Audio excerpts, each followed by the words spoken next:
Carl Jung was a Swiss psychiatrist who gave psychoanalysis a new direction. He worked on parts of the mind that people are often unaware of, such as the unconscious, archetypes, and individuation. His book, The Undiscovered Self, is like a warning for modern man, especially for times when society becomes overly political or scientific and the individual forgets their true identity. In this book, Jung argues that if a person does not understand their own inner truth, they can easily fall prey to external ideas like mass movements, propaganda, or collective ideologies. Jung believed that psychological awareness is necessary not only for personal growth but also for maintaining balance in society.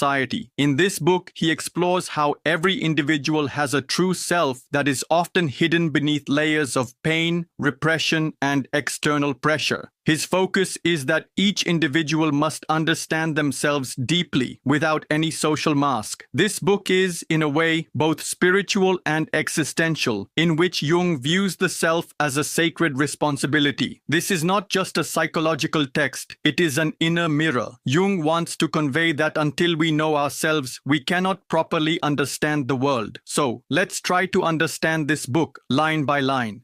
What will happen next? This question has always been on people's minds, but its intensity varies in different eras. When the world experiences physical, political, economic, or spiritual turmoil, people become more anxious and start thinking more about the future. It is then that various dreams, visions of a perfect world, and thoughts of the world's end become more prevalent. For example, at the beginning of the Christian era, during Augustan times, people felt that something big was about to happen. Similarly, as the first millennium was ending, the way of thinking in the Western world also changed. Today, as the second millennium is nearing its end, we are again living in a time where people's minds are filled with images of world destruction. The symbol of the Iron Curtain, which divides the world into two, what does it signify? What will become of our civilization and of humanity if the hydrogen bomb is unleashed, or if the spiritual and moral darkness of the state spreads across Europe? It would be a mistake to take this threat lightly. In Western countries, there are many small groups ready to secretly ignite the flames. These groups use our concepts of human values and justice to spread their destructive ideas. Only the critical thinking and mental stability of a small segment of the population can stop them. But it would be wrong to overestimate the strength of this layer. It varies from country to country, depending on the nature of the people and the education system, and it is easily shaken by political or economic problems. If we consider public voting as a scale, this critical thinking reaches at most 40% of the people. But if you look at it negatively, even this might seem high, because logic and deep thought are not inherent qualities of man, and even where they exist, they are not always strong, especially when the group becomes large.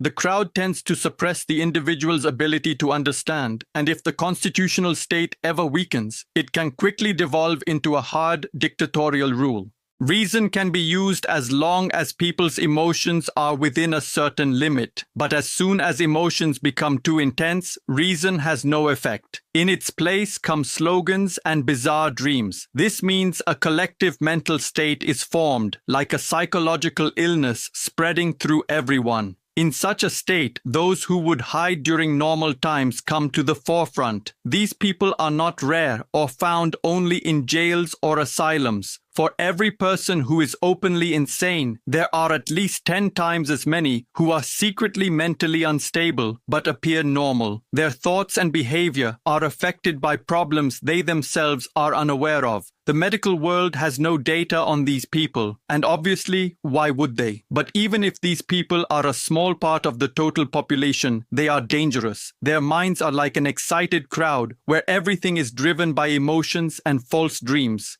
And when everyone starts thinking alike, these people fit perfectly into that environment. They know the language of the situation and how to handle it. Their strange and angry ideas merge with the crowd's irrational thinking. Their ideas grow there because they bring out the feelings and anger that normal people usually hide behind reason and logic. Therefore, even if these people are few, they become a danger to others because so-called normal people also do not fully understand themselves. Most people equate self-knowledge with understanding their conscious ego. Anyone with a bit of ego awareness thinks they know everything about themselves, but the ego only knows its own thoughts and feelings, not the unconscious part and its contents. People measure their level of self-knowledge by what those around them know about themselves, but they are ignorant of the real psychological facts that are mostly hidden from them. In this case, the psyche functions much like the body. A common person knows very little about what's going on inside their body, even though they live in it and with it. Most of it remains unknown to them, and what little is known about the body requires special scientific knowledge.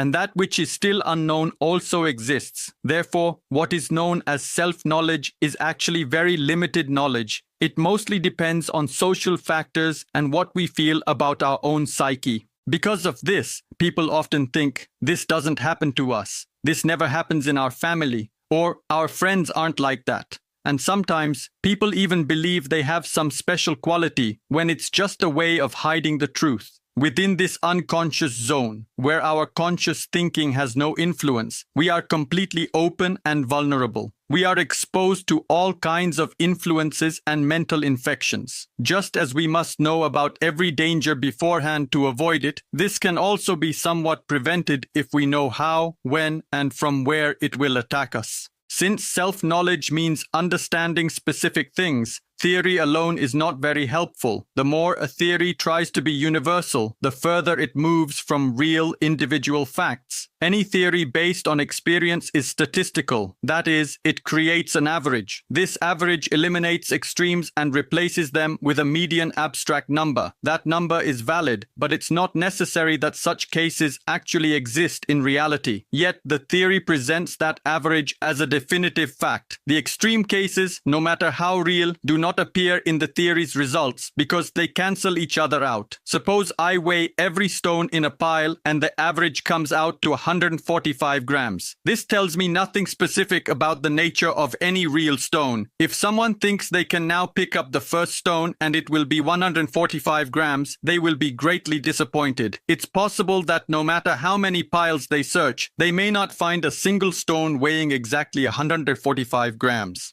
Statistics represents facts as an ideal average, but it doesn't show us their real image. It certainly shows a correct part of reality, but it can also misrepresent the actual truth. This problem is especially acute when a theory is based entirely on statistics, but the characteristic of real facts is their individuality. Simply put, the true picture is formed by the exceptions that do not fit any rule. This means that what is true is mostly irregular, different, and unique. This should always be remembered whenever a theory claims to guide self-knowledge. No theory can be the basis of self-knowledge because the object of knowledge is a person, a unique and irregular being. Therefore, to understand an individual, universal or regular features are not useful. Rather, their uniqueness is what is essential. That person is not a recurring unit. They are something that cannot even be compared to anything else. But a person is also a member of a species, so it becomes necessary to describe them as a statistical unit. If we don't, we can't speak about them in general terms. For this reason, in fields like anthropology or psychology, a general idea is formed in which a person is presented as an average unit, with all their individual features removed. But those very individual features are the most important if one wants to understand a person. If I truly want to understand a single person, I have to set aside the scientific knowledge about the average person. I have to abandon all theories and adopt a completely fresh and unbiased attitude. I can only do this work with an open and free mind. But if I want to understand something about mankind in general, then I need a great deal of prior knowledge about all of humanity. Whether it's about understanding another person or myself, in both cases, I have to set aside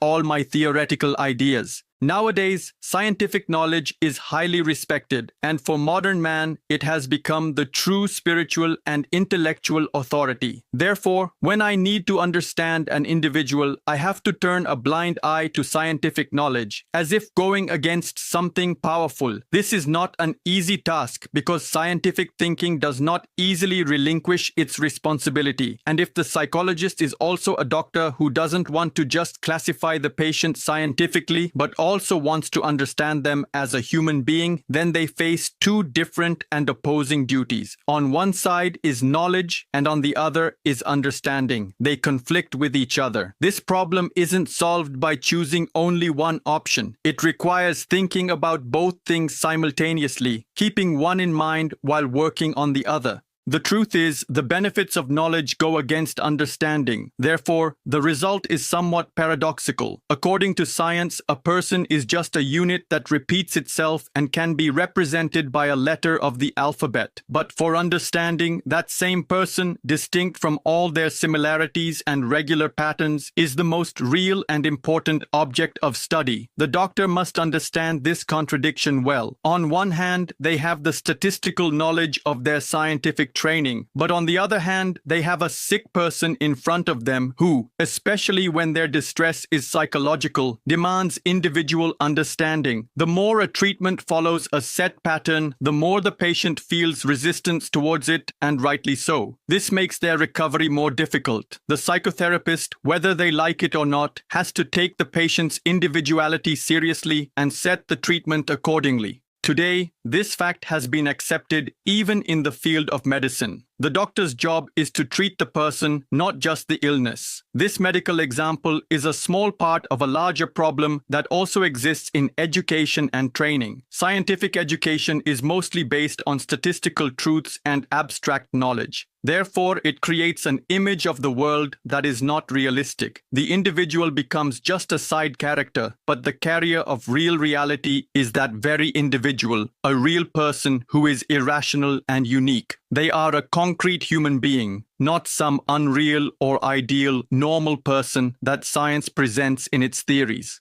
Most natural sciences present their results as if they were obtained without any human involvement. They make the role of the psyche invisible, even though it is a necessary factor. Modern physics is an exception here. It accepts that what is being observed cannot be separated from the observer. Looking from this angle as well, science creates an image of a world where the real human psyche has no role, which is the complete opposite of the humanities. Under the effect of scientific assumptions, not only the psyche, but also the individual person and all individual events become blurred. This distorts the image of real reality and creates a conceptual average. We should not underestimate the psychological effect of the statistical world picture. It removes the individual and replaces them with anonymous units that get lost in the mass. Science gives us names of organizations instead of a concrete person, and above all, an abstract idea of the state, which becomes the basis of political reality. The individual's moral responsibility is replaced by state policy. The moral and mental uniqueness within a person is replaced by talk of public welfare and raising the standard of living. The goal and meaning of an individual's life, which is real life, is no longer in personal development, but has shifted to state policy, and this policy is imposed on the person from the outside in the form of an abstract idea that slowly draws all life towards it. The right to make one's own life decisions is taken away from the person. Now they have become a social unit who is ruled, fed, clothed, and educated. They have separate housing units and are entertained by the same things that the masses like. The rulers are also now social units just like the ruled. The only difference is that they are specialized spokespersons for the state's ideology. They don't need to have a judgmental personality. They are just experts in their field. And outside of it, they are of no use. Now, what to read and what to learn is all decided by state policy. What appears as the state's powerful policy is actually controlled by those people who sit at the highest posts of the government, where all power is concentrated. Whoever reaches such a post, whether through election or misfortune, is no longer under anyone else's power because now they themselves become the state policy. In that position, they can act according to their own will, within the limits of the situation. As Louis XIV said, "L'état, c'est moi," meaning I am the state. Therefore, only that person, or a few like them, can use their individuality if they understand how to think differently from the state's rule. But there is a greater chance that they become slaves to their own created illusions. When someone's thinking becomes one-sided, a psychological reaction occurs. Something opposite starts running inside. Where there is slavery, there is also rebellion. Therefore, rivalry for power and a feeling of mistrust spread throughout the system from top to bottom. And when the mass becomes completely formless and chaotic, it always creates a leader to balance it. And such leaders almost always get trapped in their own ego. History has many such examples. All these developments become unavoidable when the individual gives up their uniqueness and becomes part of the crowd. In large crowds, the individual automatically disappears, and a major reason behind this is scientific rationalism, which robs man of his basic foundation and his dignity. Now he is just a social unit. His individuality is gone. He has become just a number in the statistics office. Now his role is only that of a replaceable part with a minuscule existence. From an external and logical point of view, he is exactly this. And from this perspective, it seems that talking about the value of the individual is useless. The situation has become such that it's hard to even think about when and how we started to make an individual's life so respected while the reality is right in front of our eyes. From this perspective, the existence of the individual has truly diminished, and whoever challenges this fact will not have a strong reason.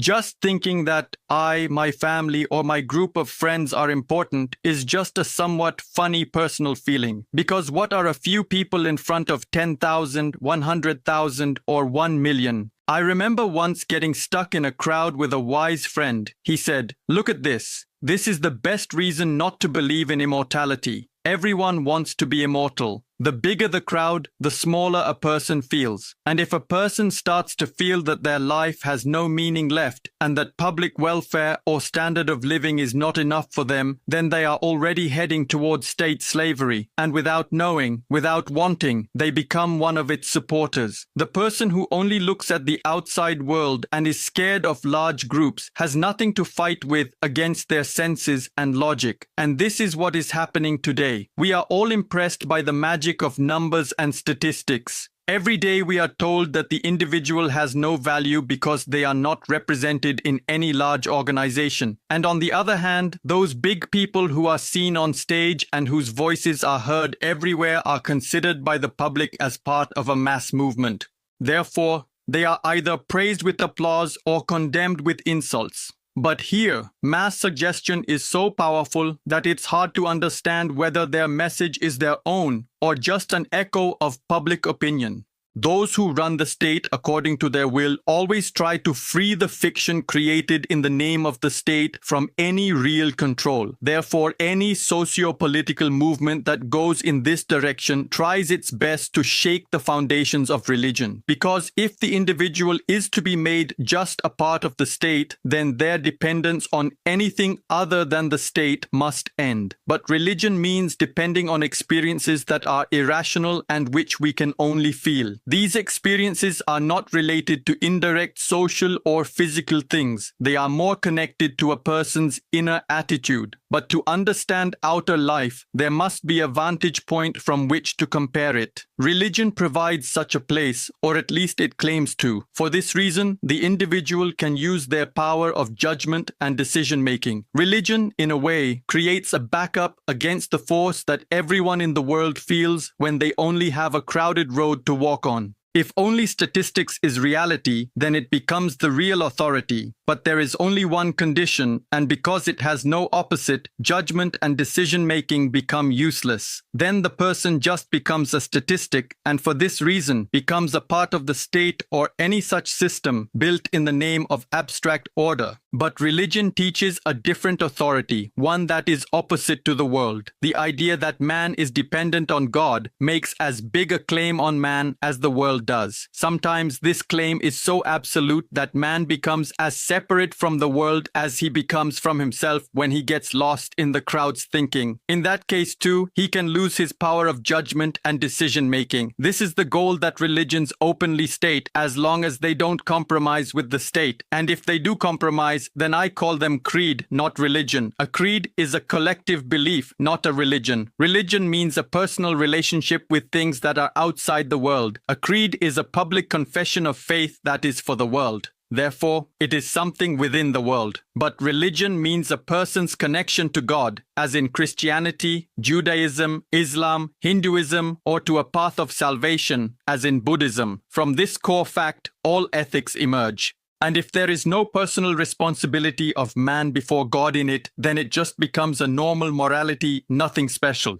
Creeds, because they compromise with the world, have to put their beliefs, customs, and rules into a proper system. And in doing so, they have left their real religious part far behind. The living connection they had with sources outside this world has gone into the background. Now, according to whatever traditional doctrine there was, it is decided how valuable someone's personal religious experience is. And where this is not frequent, as in Protestantism, people immediately say that it is pietism, it is a sect, it is strange. Any name is given. When someone says they are guided by the will of God, such labels are attached to them. A creed is either with an established church or becomes a public institution, and in it are not only true believers, but also many people who are not interested in religion and are part of it just out of habit. This is where the real difference between creed and religion becomes apparent. Therefore, being a member of a creed is not necessarily being religious. It is mostly a social matter, and in such a case, the creed does not give a person any deep foundation. Support comes when a person's connection is with an authority that is not of this world. The criterion for deciding this is not whether someone verbally accepts the creed, but whether their life is not ruled solely by their ego or society, but also by the effect of a higher authority. Any ethical rule, no matter how great, and any creed, no matter how pure, cannot form the foundation of an individual's freedom and independence. They only create one thing: a personal and direct experience in which a person feels that they have a living, real connection with an authority outside this world. And that very connection works as a balance against this world and its logic. This idea will not be liked by the man of the masses, nor by the one who holds a collective belief. For the man of the masses, the state's policy is the highest rule of thought and action. He has been trained for this purpose. Therefore, for him, the individual has no meaning unless they are useful to the state. On the other hand, the believer thinks that the state also has some moral and factual right, but he also believes that not only man, but the state too, is under God's control. And whenever there is any confusion, the final decision will be made by God, not the state. I am not making any metaphysical judgment.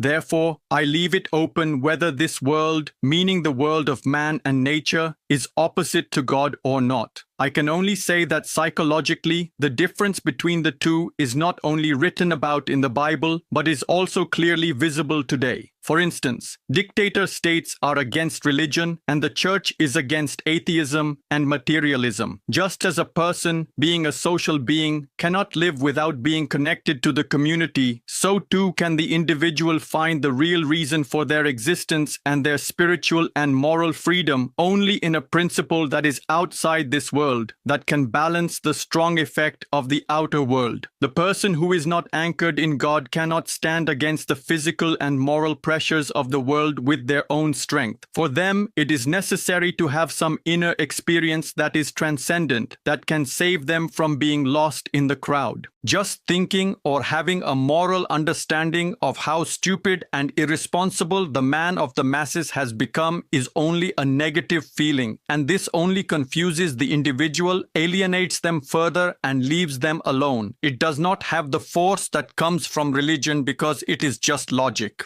The dictator state has a great power. It consumes not only the individual, but also their religious feelings. The state has taken the place of God. From this angle, socialist dictatorships have become a kind of religion, and state slavery has become a form of worship. But distorting religious feeling in this way, changing its original shape, creates doubts from within. And these doubts are immediately suppressed so that there is no conflict against the flow of mass-mindedness. What is the result? As always, an overreaction, fanatical thinking, and then this fanatical thinking is used to completely crush the opposition. Free opinion is suppressed. Moral decision is also kicked aside. And the justification is that the end justifies the means, no matter how bad it is. The state's policy becomes a creed. The leader or party boss becomes a demigod who is above good and evil, and his followers are seen as heroes, martyrs, apostles, or missionaries. Now there is only one truth, and no other. That truth is sacred. No questions can be raised against it. Whoever thinks differently is a heretic, and we know from history what happens to such people. Only the party boss, in whose hands the political power lies, has the right to explain the true meaning of the state doctrine, and he explains that doctrine's meaning in a way that serves his purpose. When, due to mass rule, the individual becomes just a social unit and the state becomes the supreme power, it is obvious that religion will also be pulled into that whirlpool.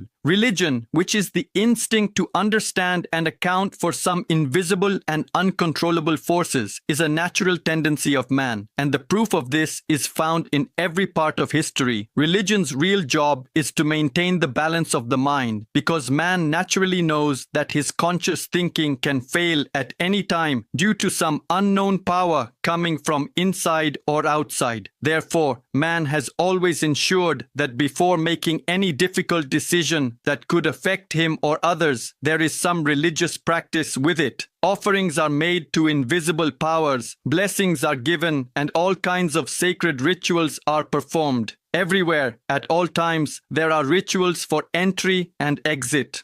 And these rituals are rejected by rational thinkers as magic or superstition because they lack psychological understanding. But magic has a psychological effect that cannot be ignored. When a man performs a magical act, he gets a feeling of safety, and this feeling is necessary when making a decision because every decision is heavy on one side, so it feels risky. Even a dictator, when doing some state work, does not just threaten. He does it with a full show. Brass bands, flags, parades, crowd rallies, all this is just like church processions, fireworks and cannon fire, which are to ward off demons. The only difference is that this show of state power gives a collective security feeling, but it does not protect the inner fear of man like religion does. Therefore, that person clings even more to the power of the state, meaning to the crowd, and surrenders himself mentally and morally to it, giving up his personal power as well. The state, just like the church, demands enthusiasm, sacrifice, and love. And just as there is fear of God in religion, so too the dictator state ensures that people fear it.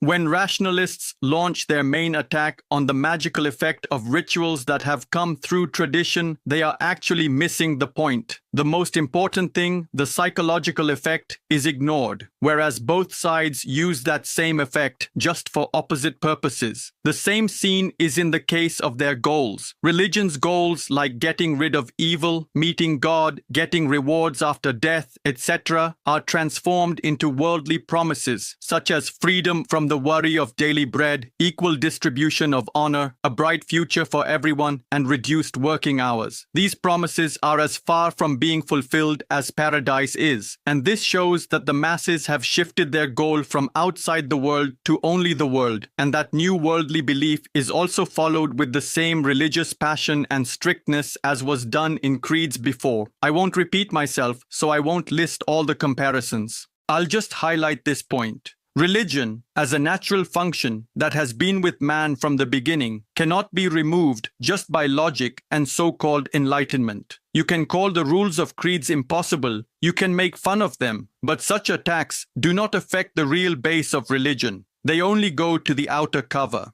Religion, which means taking the irrational parts of one's psyche and personal destiny seriously, that same religion comes back around, but corrupted, when people make the state and the dictator into gods. As it is said in Latin, naturam expellas furca, tamen usque recurret, drive out nature with a pitchfork, yet she will always return. Dictators and leaders who have understood the situation correctly try their best to hide the fact that this whole scene is like making Caesar a god. They hide their real power behind the fiction named the state. But this trick does not change the ground reality. As I said before, the dictator state does not only take away man's rights, it also pulls the metaphysical ground from under his mind. Now, an individual's ethical decision doesn't matter. Now, only the blind movement of the masses is everything, and with this, the lie becomes a rule of political power. The state has followed this logic completely, and this fact is clear from the presence of those millions of state slaves from whom every right has been taken away. Explain the paradoxical nature of community.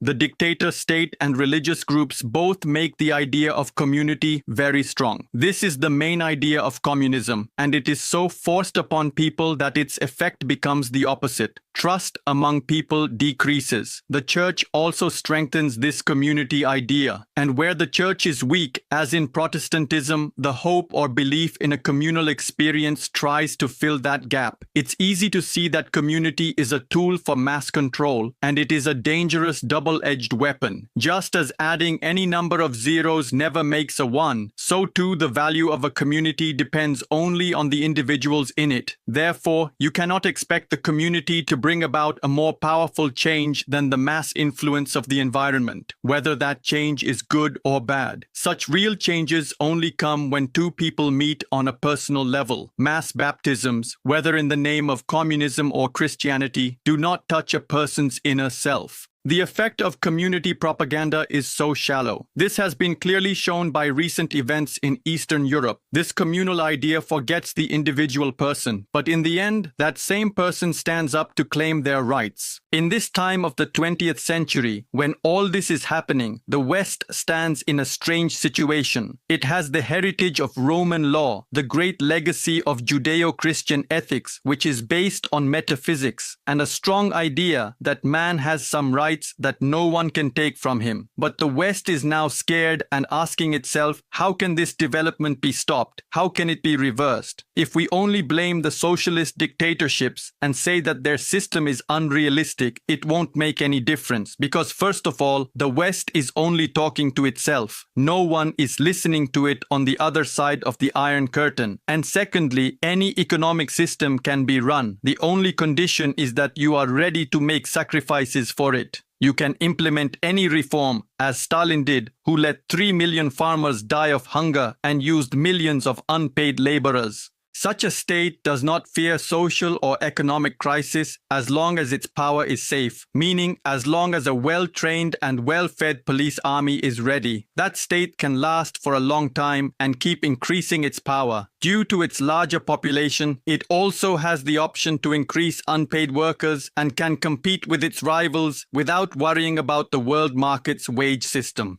The real danger can only come from an external military attack. But this risk is decreasing every year because first, the war power of the dictator state is increasing every year. And second, the West does not want to take the risk that if it attacks Russia or China, the nationalism and pride there might awaken and their current plan might go in the wrong direction. So, from what we have understood so far, only one real option is left, that the power breaks from within. But this has to happen naturally, in its own flow. External support can't do much right now because of the risk of strong control systems and nationalist reactions there. The absolute state has an army of fanatical missionaries for its foreign policy, and these people easily get asylum under the laws of Western countries. Besides, there are groups of believers there who are strong in many places, and they weaken the decisions of Western governments, whereas the West has no chance of having such an effect on its rivals. But it would also be wrong not to assume that there is some opposition among the people in the East as well. There are always some people who speak the truth, who hate lies and oppression, but it is not known how much they can influence the masses while under police control.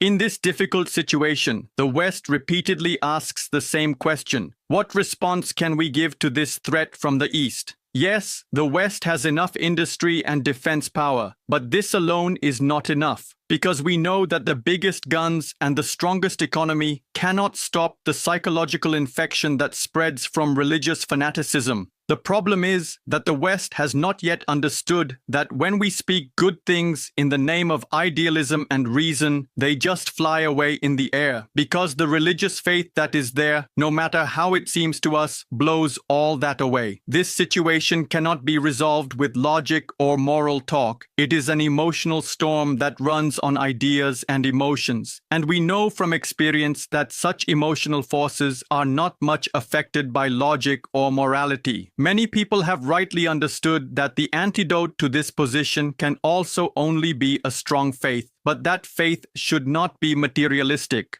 The same religious attitude that emerges from this new type of faith can be a strong defense against this mental infection. But the problem is that whenever we say should, that small word shows that we ourselves are not sure or are weak. The effect of the absence of this necessary thing is clearly visible in the West. The West does not have a common faith that can stop a fanatical ideology. And the irony is that the West itself gave birth to Marxist philosophy, and it also uses the same spiritual ideas, the same arguments, and the same goals. The churches in the West have full freedom, but they are neither more full nor more empty than the churches in the East. And still, they don't seem to have any real effect on politics.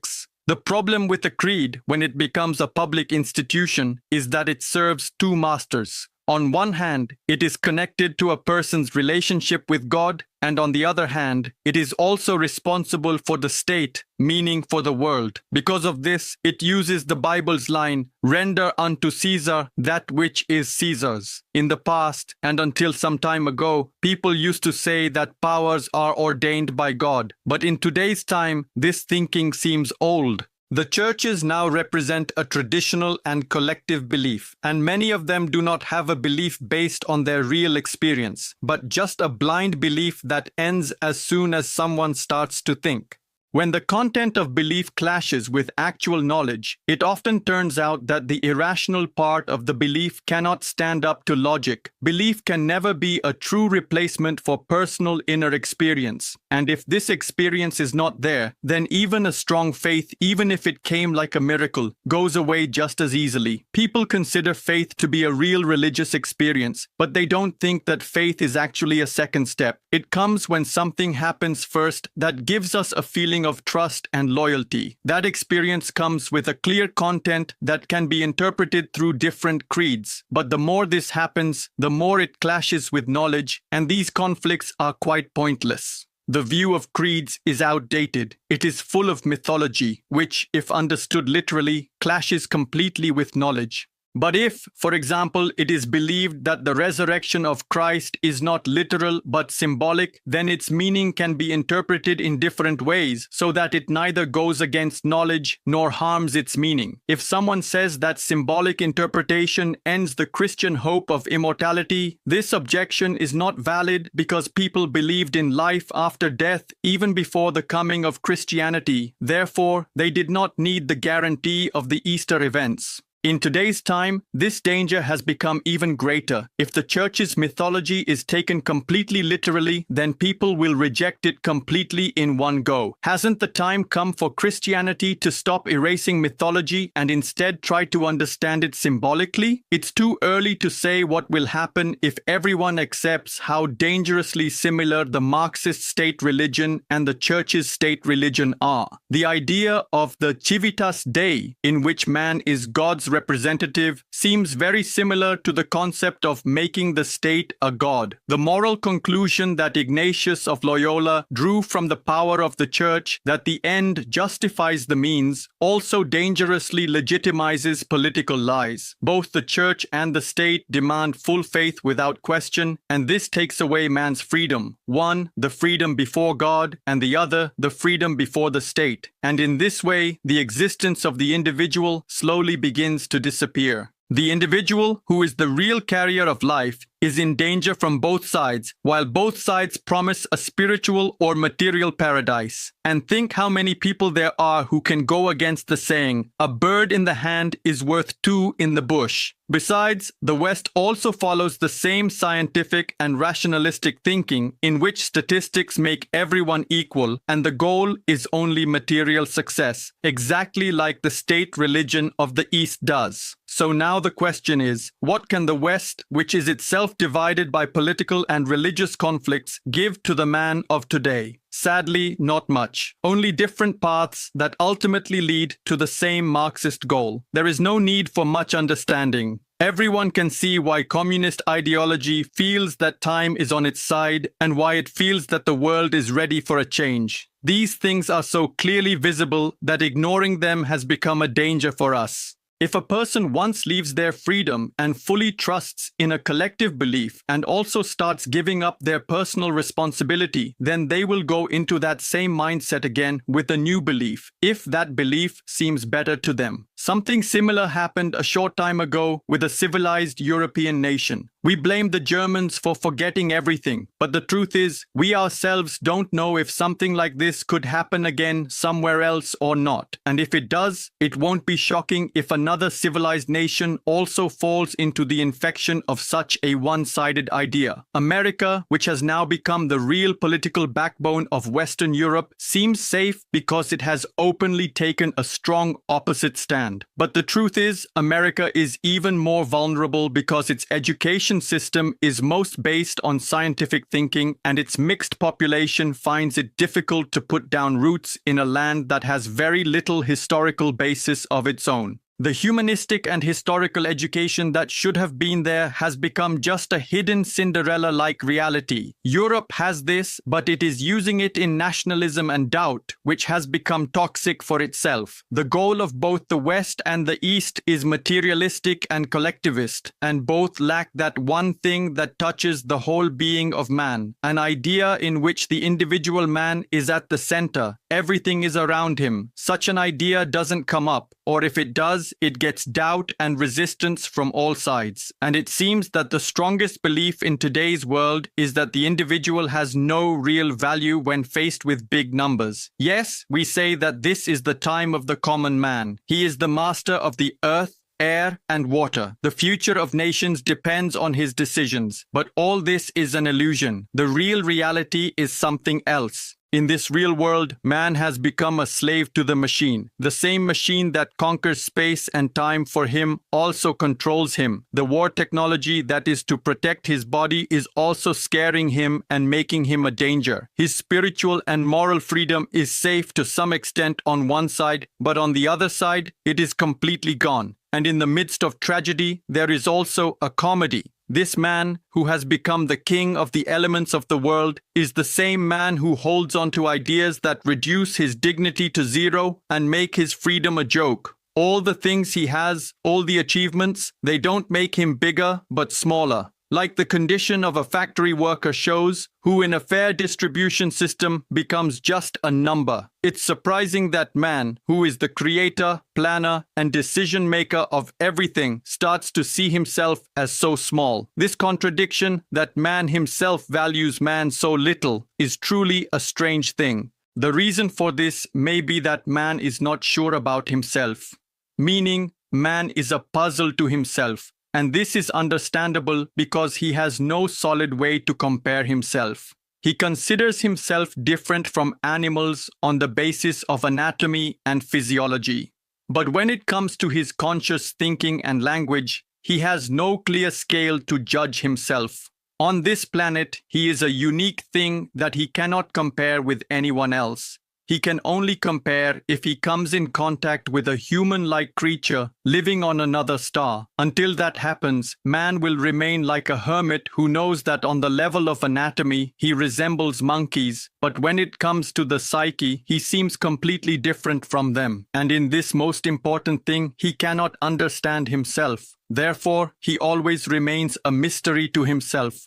The differences within the human species do not hold much significance when compared to the possibility of meeting a being of a different origin but similar structure. Our psyche, which is behind every major historical change of man on this planet, is an unsolved puzzle, something beyond understanding and always confusing, just like the deep secrets of nature. In the case of nature, there is still hope that we will make new discoveries, but in the case of the psyche, there is a strange hesitation among people. Psychology is the youngest science and has not yet properly reached its real subject. Just as people used to misunderstand the solar system and Copernicus removed that prejudice, so too psychology had to be freed first from mythological ideas, and then the belief had to be broken that the psyche is just a side effect of the brain's chemical processes or something that is impossible to understand. The connection of the psyche with the brain does not prove that the psyche is just a second-hand effect. Yes, we know that changes in the brain can disturb the psyche, and this seems like such strong proof that people assume the psyche is just a side effect. But the phenomena of parapsychology warn us that psychic things feel space and time differently. Therefore, it would be premature to say that the link between the psyche and physical things is simple. People ignore the results of parapsychology, either for philosophical reasons or just out of intellectual laziness. But this approach cannot be called scientific, even if people easily get out of this difficult problem in this way. If we want to understand the psyche, then we have to take all the phenomena that come with it seriously. Therefore, a psychology that ignores the unconscious or parapsychology can no longer work. The structure of the brain and its bodily functions cannot explain the processes of the psyche. The psyche has its own distinct nature that cannot be reduced to anything else. Just as physiology is its own independent field, so too the psyche is an independent field of experience. And this is important because within the psyche is consciousness, which is necessary for the existence of life. If there were no consciousness, then practically the existence of the world would also become meaningless, because the world exists only as long as the psyche can understand it, can express it. Therefore, consciousness being is a condition of existence, and we have to give the psyche the status of a cosmic principle because it is as important as the principle of physical existence. The carrier of this consciousness is the individual person. They do not produce the psyche themselves. Rather, they are already made through the psyche, and their consciousness develops slowly from childhood. If the psyche is considered so important, then the individual should also be given that much importance because they are the real, direct proof of the psyche. It is very important to highlight this point clearly for two reasons. The first reason is that the individual psyche, because it is completely unique, is an exception to the rule of statistics. And when it is judged on the level of statistics, its real quality is taken away. The second reason is that the churches consider the individual psyche valid only when it accepts their dogmas, meaning when it puts itself in a collective category. In both cases, individuality is considered a self-centered stubbornness. Science devalues it by calling it subjectivism, and the church condemns it morally by calling it heresy and spiritual pride. But it should be remembered that the core symbol of Christianity is the individual life of a man, the symbol of the Son of Man, and it also believes that the process of individuality is the presence and revelation of God Himself. Therefore, the deepening of the self becomes something whose real meaning people have not yet understood, because people focus so much on external things that their path to the real inner experience gets blocked. If the freedom of the individual were not so strongly desired within people, this idea of individuality would have been crushed morally and spiritually long ago. All these problems certainly make it difficult to understand the human psyche. But more important than all this is one more thing that needs to be mentioned. This is something every psychiatrist experiences, that ignoring the psyche and keeping a distance from psychology is largely due to fear. This fear is the result of the dread that one might find frightening things in the unconscious mind. This fear is not limited to those who are scared by Freud's picture of the unconscious. This fear was also within Freud himself. He himself told me that his sexual theory had to be made a dogma because that theory was a last defense for reason. Otherwise, he was afraid of an attack from the black flood of occultism. What Freud meant was that there are things in the unconscious that can invite occult interpretation, and it happens that way too. These archaic vestiges or archetypal forms that are based on our instincts and give them expression have a spiritual power that also instills fear. They cannot be destroyed because they are the real foundation of the psyche. You cannot understand them with logic, and if you remove one of their forms, they return in a new form. This very fear of the unconscious psyche not only hinders self-knowledge, but is also the biggest barrier on the path to a deeper understanding of psychology. Sometimes this fear is so strong that a person doesn't even accept to themselves that they are scared. This is a question that every religious person should think about seriously. They might get a deep answer. Science-based psychology has to remain abstract. That is, it stays a little distant from its object so as not to lose it completely. That is why the results of lab-based psychology often seem boring and useless. The more a real individual becomes the focus of study, the deeper, more detailed, and more alive the knowledge becomes. But this leads to another thing. The object we study also becomes just as complex, and the more individual factors there are, the more uncertainty increases, and the chances of error also increase. This is the reason that academic psychology, fearing this risk, prefers to avoid complex situations. It decides for itself which question to ask nature. Medical psychology is still far from that comfortable position. Here, the question is not asked by the doctor. The question is asked by the object, the patient. The doctor faces some facts that they have neither chosen nor would they ever choose if they had a free choice. Here, the illness or the patient itself raises the real question. That is, nature itself experiments on the doctor and wants an answer from them. The patient's individuality and their situation are so strong that the doctor cannot ignore them. They have to say something. The duty of being a doctor forces them to face the situation where there is uncertainty everywhere. Initially, they will apply principles based on general experience, but soon they will understand that these principles are not enough. They cannot explain the actual facts. The deeper they start to understand, the less the meaning of general principles becomes. But those same principles are the basis of objective knowledge, and measurements are made from them.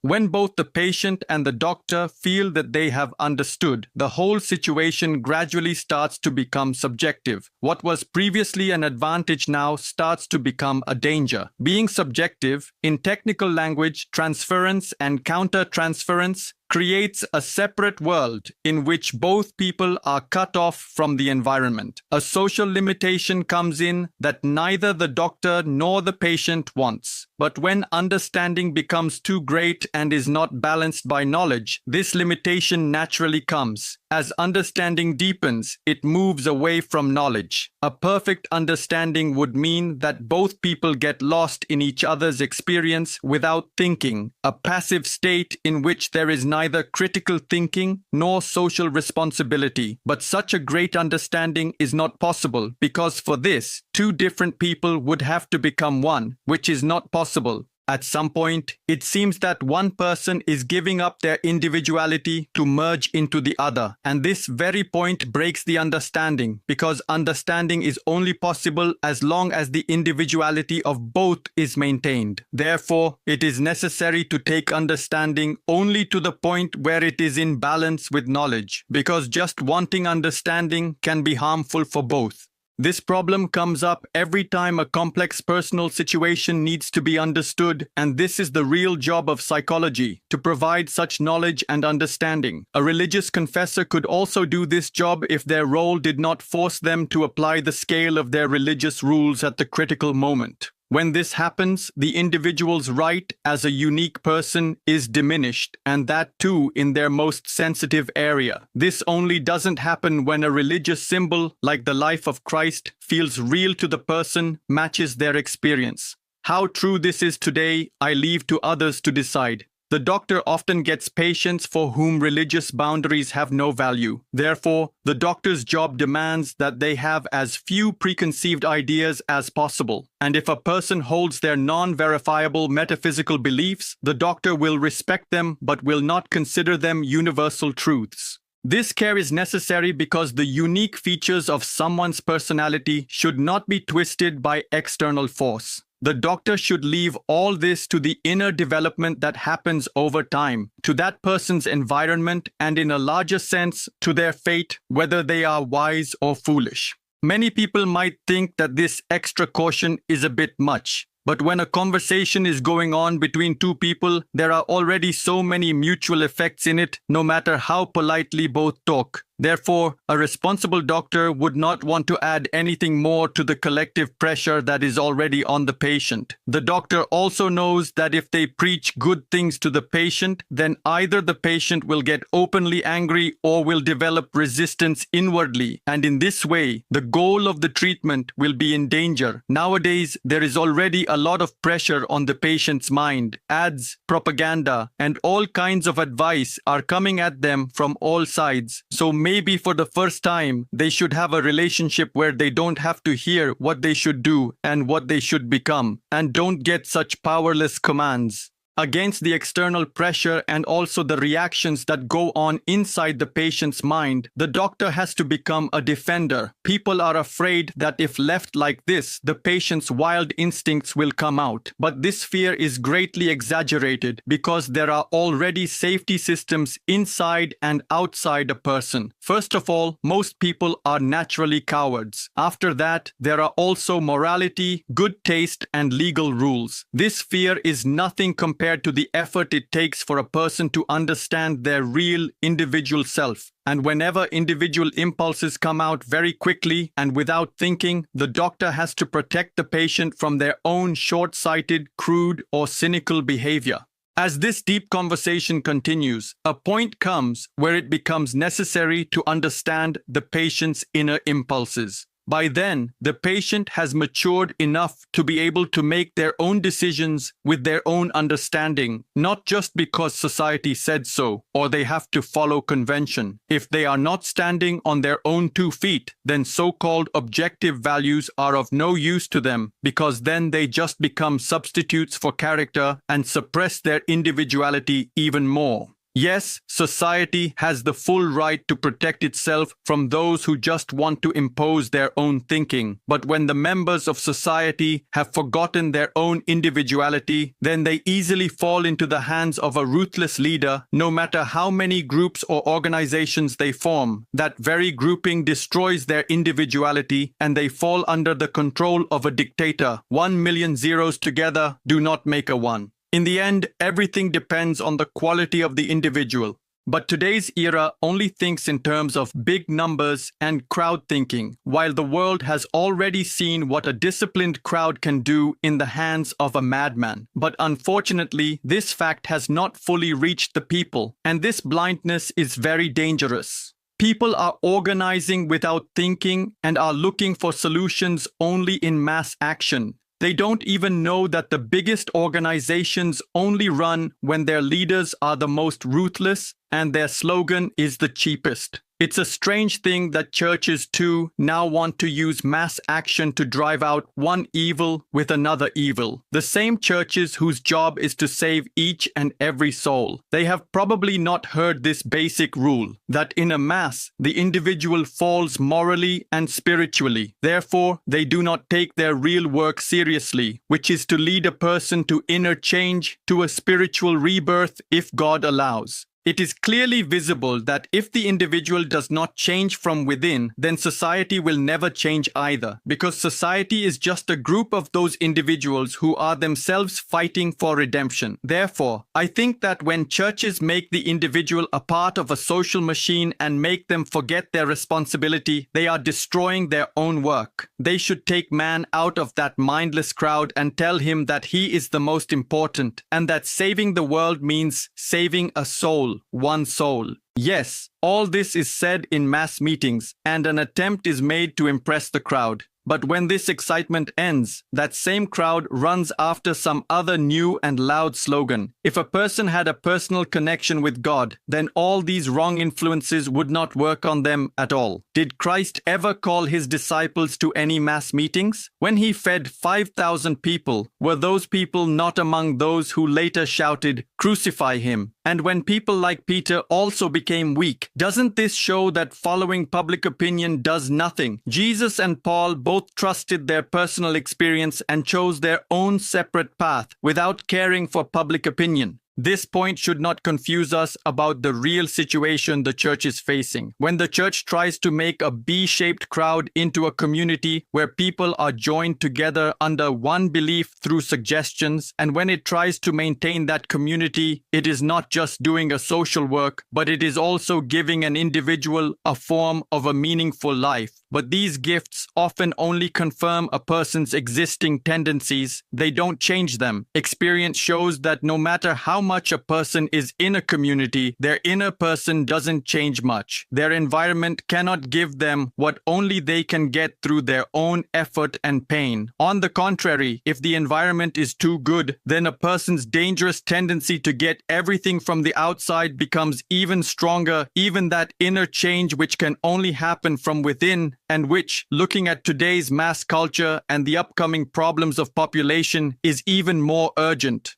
We have to think about what we are mixing in mass organizations and what is the real nature of man, meaning a real person, not a statistical number. This will only be possible when a new process of self-understanding begins. Every mass movement, as expected, very easily slides down a slope where numbers are everything. Where there are more people, people feel safe. What everyone believes should be the thought. What everyone wants should be necessary, and for this reason, it also feels right. There is a power in the noise of the crowd that gets its wish fulfilled by force. But the best thing feels like this easy and painless feeling where a person goes back to the world of childhood, in the care of parents, in a carefree world without responsibility. From above, everything is thought out, decided. Every question gets an answer. For every need, something is found.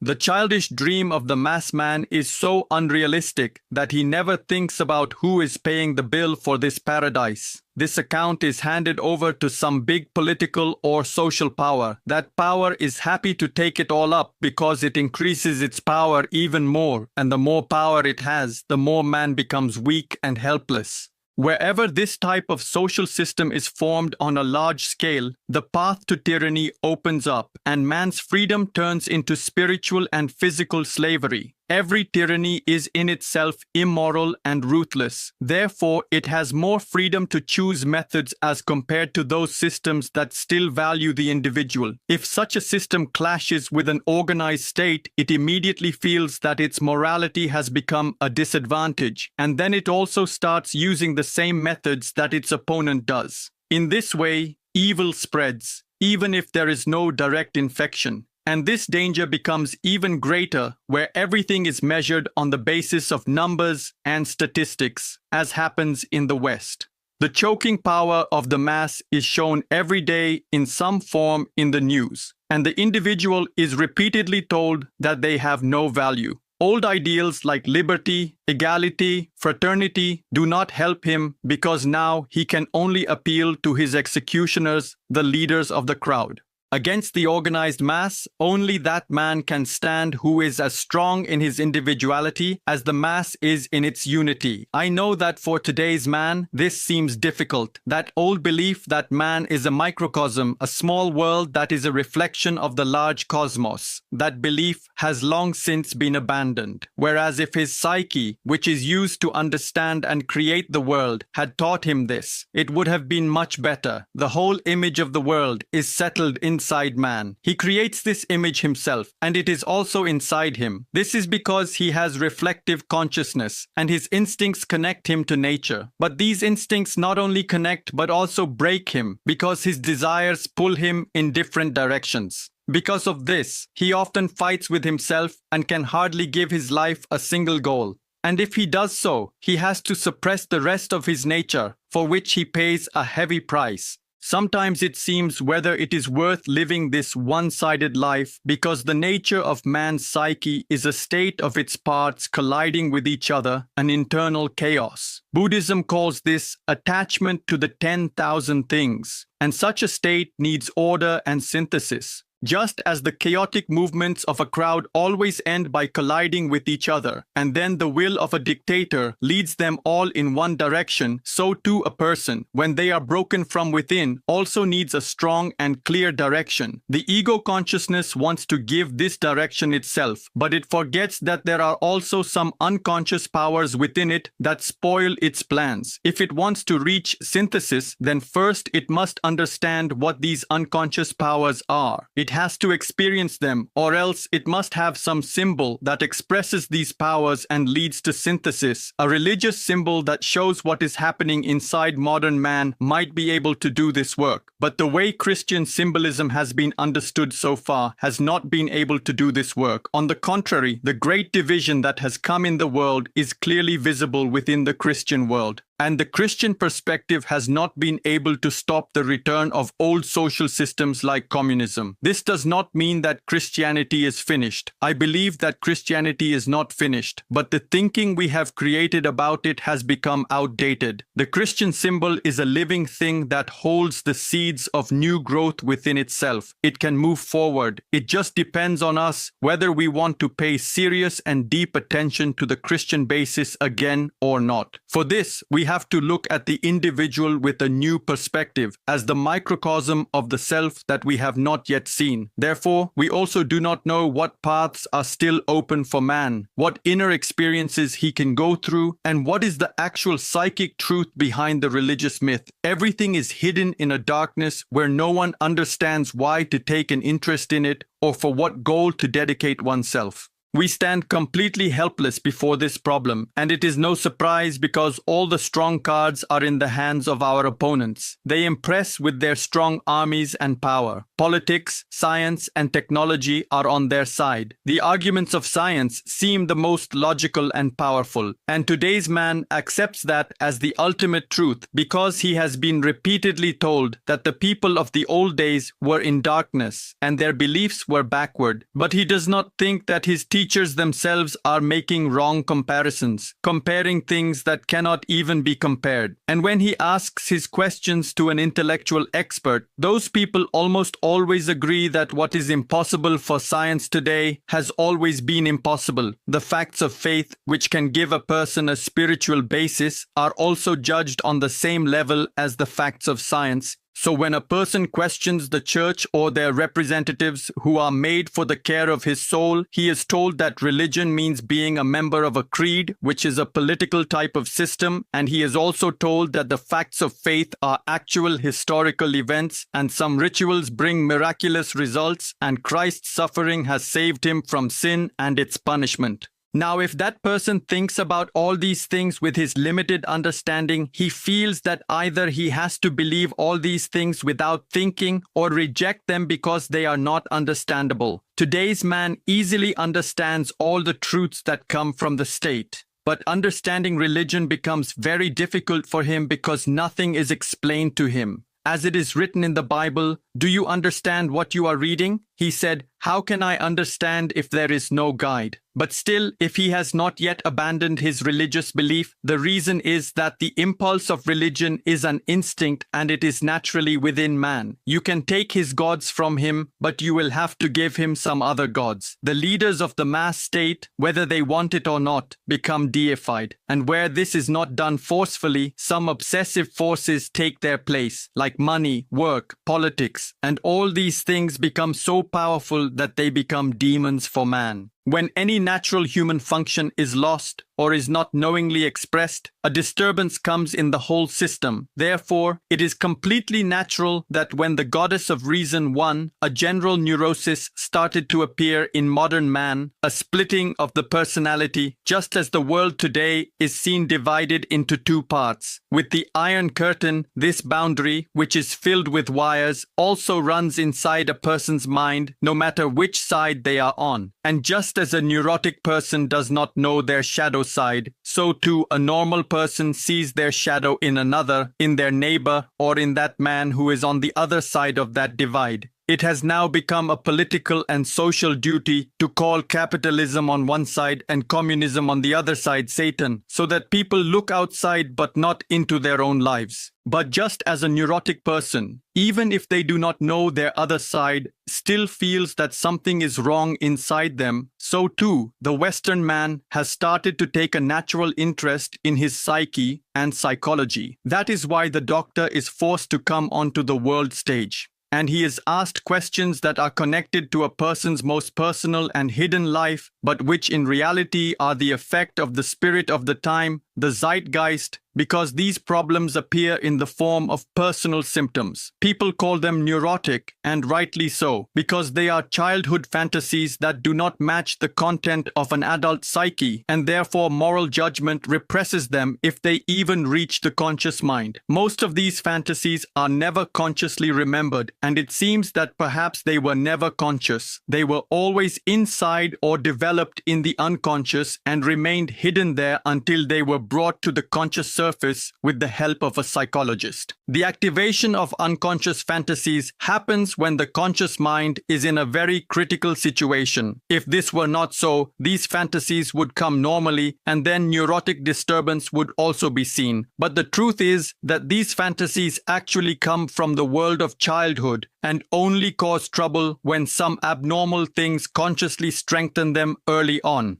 This happens more when there is some negative influence from parents that poisons the atmosphere and creates conflict within the child, which shakes their psychological balance. When neurosis breaks out in an adult, the fantasy world of childhood returns again, and in such a case, it seems that the reason for the neurosis is these very fantasies. But this does not explain why these fantasies did not do anything in the intervening time. They only have an effect when a person comes into a situation that they cannot handle consciously. Then the development of their personality stops, and the door to the fantasies that are hidden in every person opens. When the conscious mind is running smoothly, these fantasies are not active. But when they become intense, they start to enter the conscious mind and create a conflict that the patient starts to see, and they feel themselves as two different personalities. But this split in personality was already ready in the unconscious when the energy that came out of consciousness, which was not being used, started to strengthen the negative parts of the unconscious mind, and especially its childish parts. The normal fantasies of childhood are actually those that are born from instinctual imagination, and they can be understood as practice for future conscious actions. This means that the fantasies of a neurotic person too, no matter how much they have changed or have been turned upside down by the reverse flow of energy, also have a core of normal instinct within them, whose main sign is adaptation. Neurotic illness means that the shape of normal instinctive energy and imagination has been distorted, but instincts are very old and conservative, both their energy flow and their shape. When instincts appear in the mind, they come in the form of images that show that impulse visually and clearly. For example, if we could see the psyche of a yucca moth, we would find there images that are numinous and fascinating, that push that moth to fertilize the yucca plant and also help it to recognize this whole situation. Instincts are never a blind and vague impulse. They are always tuned to exact external situations, and for this reason, their shape is specific and unique. Just as instinct is original and inherited, so too its shape is very old. Therefore, that shape is called archetypal. It is older and more conserved than the shape of a person's body. All these biological points also apply to man, even though he has consciousness, will, and reason. The fact that our conscious activity has emerged from instinct and takes its energy and the shape of its basic ideas from it is as important for human psychology as it is for any animal species. Man's knowledge, what is it really? He always adjusts those old idea patterns according to new situations. These patterns are given to us beforehand. It is necessary to change them because their original shape was made for the life of an old era, not for today's complex world.